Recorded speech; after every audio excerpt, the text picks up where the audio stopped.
उतर जाएगी, 2 घुट तो मेरे प्यार की पी ले, तेरी जिंदगी सारी नशे में गुजर जाएगी। डीजे मनोज कुमार नशे में गुजर जाएगी।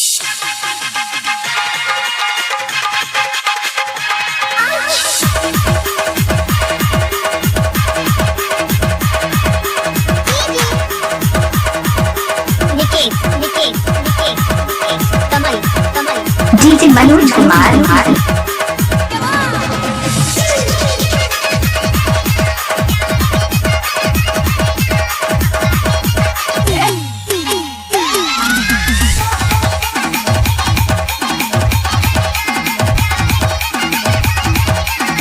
DJ Manoj Kumar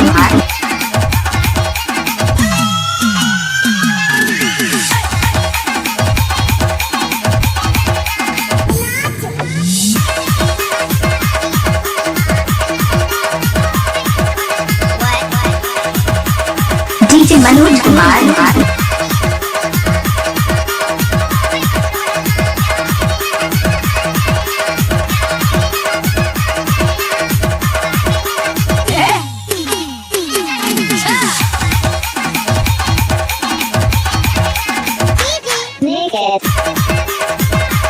DJ Manoj Kumar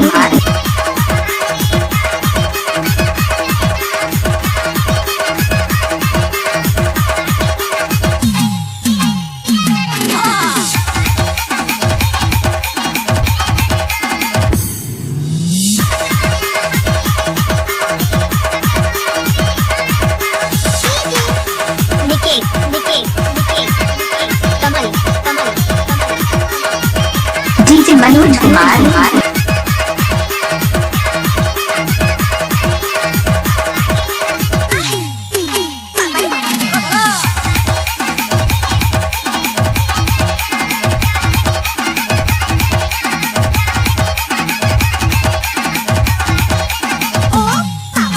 DJ Manoj Kumar